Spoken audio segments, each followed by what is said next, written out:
Picture this, a massive island, and something like 80% of it is buried under a thick sheet of ice.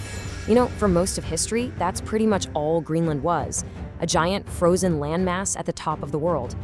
But now something is changing. And you can bet the world's superpowers are paying very close attention.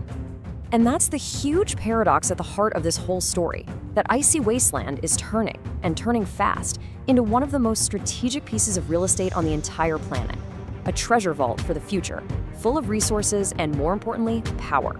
So that's the big question, right? How on earth did this happen? How did Greenland go from being this frozen footnote in geography books to the main character in a global standoff between the US, Russia, and China?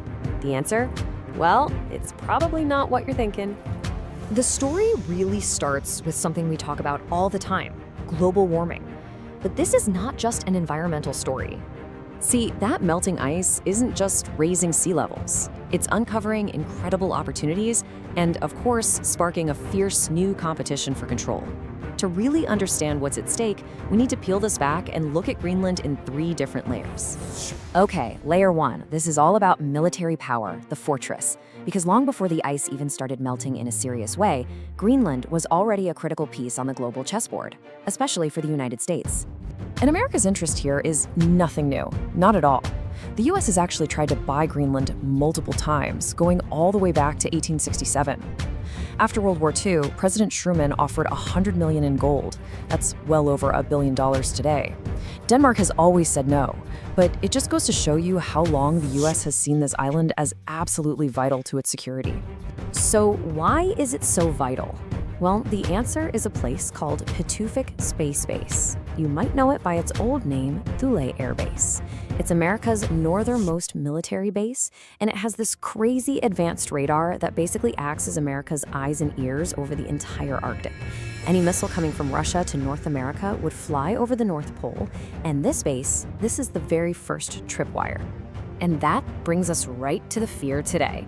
See, Greenland has a very strong independence movement. If they become their own country, they could just turn around and say, "Hey, America, we don't want your base here anymore." For Washington, that's a nightmare scenario. The mission is simple: keep that strategic outpost secure, no matter what. So let's move on to the second layer, because this is where the melting ice really starts to change the game. We're shifting from security to staggering economic potential, to the secrets that have been locked away under all that ice for thousands of years. Now, these aren't just any old rocks and minerals. This is the literal building block of our entire 21st century economy. The magnets in an electric car, the chips that run AI, all the components for green energy, it all depends on these rare earth elements. And Greenland? It's sitting on one of the largest untapped stashes in the world. And here's why that's so urgent. Right now, China has a virtual monopoly on this stuff. They control about 90% of the global supply. That gives Beijing incredible leverage over every tech industry on the planet. For the West, Greenland looks like a golden opportunity to break that dependency and finally secure their own supply chain. And it doesn't stop with minerals. Geologists think there could be over 30 billion barrels of oil just off the northeast coast, and who knows how much more elsewhere. That is a massive, untapped source of energy that's suddenly becoming accessible as the ice disappears. And this brings us to the third and final layer. This is the one that could fundamentally redraw the map of global commerce. Because as the Arctic ice melts, it's not just uncovering land, it's opening up new stretches of ocean. For centuries, shipping has depended on these critical choke points, like the Suez Canal. But the melting ice is opening up a whole new path, the Northwest Passage, a direct, strategic superhighway across the top of the world.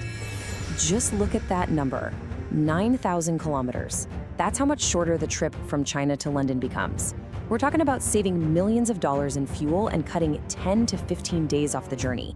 The economic impact is just staggering. And this, right here, is the ultimate prize. Greenland sits right at the entrance of this new maritime superhighway. The country that controls Greenland doesn't just get some resources or a military base.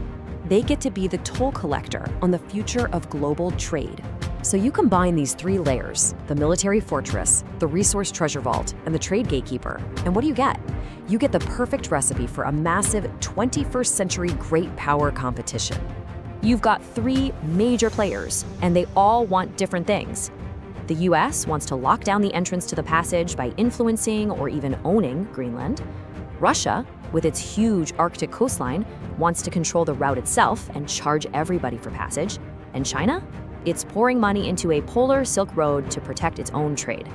Every single one of them is making a move, and Greenland is square in the middle of the board.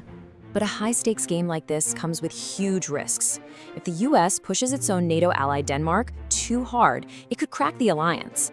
Aggressive mining could set off an ecological disaster, and any kind of forceful move could set a really dangerous precedent that in the 21st century, the most powerful countries can still just take whatever they want. So, in the end, the fate of this one icy island is no longer a local issue. What happens in Greenland, whether its future is decided by diplomacy or by raw power, could very well set the course for global politics for the next 100 years. The Greenland gambit has begun, and the rest of the world is watching to see what happens next.